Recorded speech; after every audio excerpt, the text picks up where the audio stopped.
Well, welcome back my gardening friends. It's a bit blowy up here. I've had to do this twice already, and the giant vegetables are in, bar from one of the giant parsnips.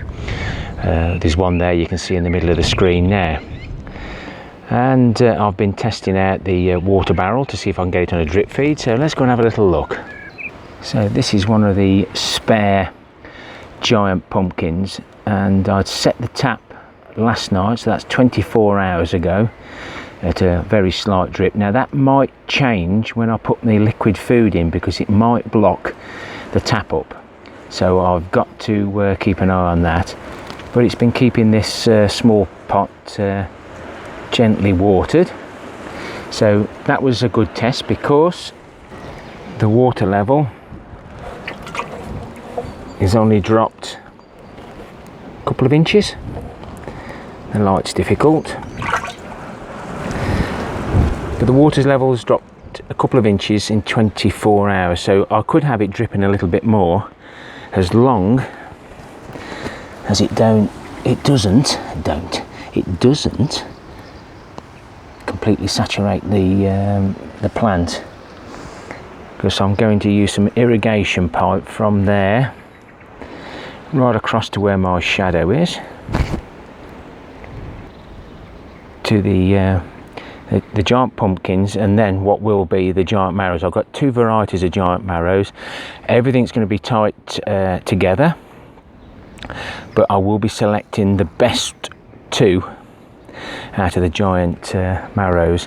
So we've got 3 barrels, and each one will have a pipe fitted, and we'll turn the tap on really slowly so that it waters some of these plants. And if I get really brave, I can actually see if the drip feeders will work. Now, as you know, the ones up at the allotment in the barrels, they're far in front of these, so it always does remember, cover the orange of the carrots off, is to get them into the ground as soon as we can. But obviously, as you know, this wasn't ready. The ones that have got giant veg are from the seed that I bought, and then if you see people's names, they're the ones that of their own seed, not exactly sent me, but the giant vegetable community is really good, and they do like to share seeds because they want the competition. And as you know, I do like my roots, and I could end up having this as my special category, depending on how I get on with some of the others. So Marcus Powell is quite well known for his long show carrots, and basically I've used one of his long carrot seeds and constricted it, and hopefully it will produce a big one. They don't exactly have to be special seeds, but big carrots, they save the seeds, and hopefully the carrots will get bigger and bigger. Well, if you remember that weed pile, that's shrunk by at least 40%.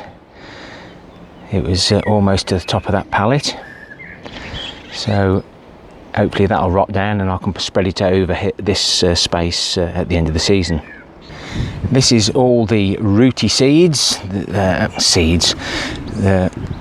actual roots that we don't want, all that twitch and what have you, and the bubbles are popping up and the smell's following it. That's going to be good stuff to use.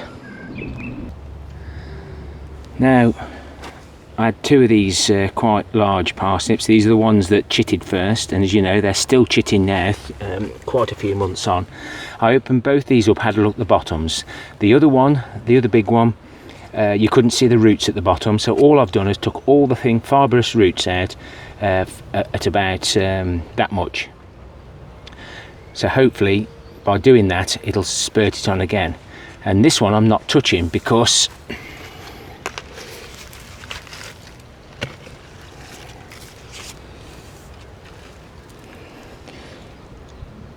there's the taproot, there's another one, here's another one, and there's another one maybe forming there. Let's just make sure you can see that. Yeah, so there's lots of roots there. So this one will be marked as a mass of roots.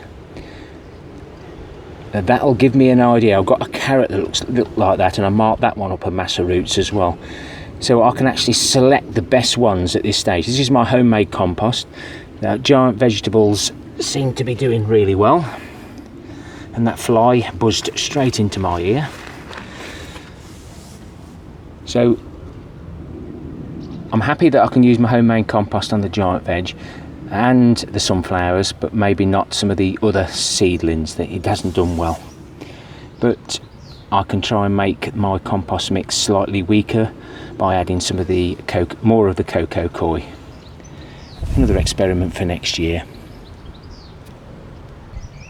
The bit awkward with the sun here, but all I've been doing is taking off the dry, because that's protecting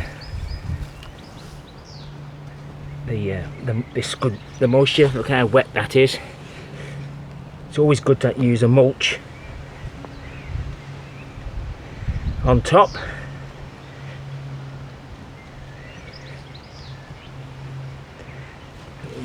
This muck old, but hopefully it'll have plenty of good stuff in it.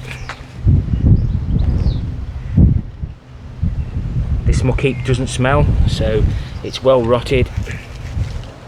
I'm not disturbing the roots whatsoever because I want them to be constricted in there.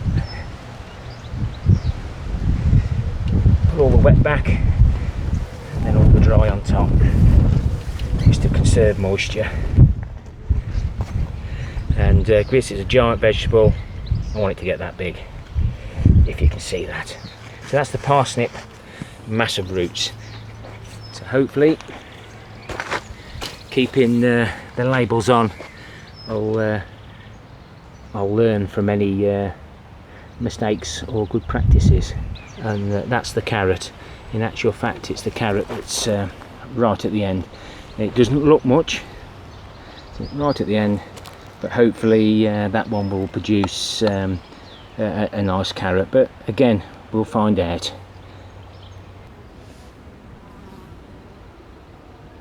Can't you tell I've disturbed that them roots?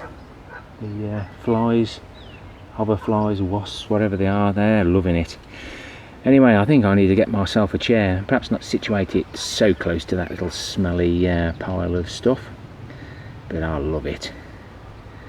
I'll sit here and we can just take in the views.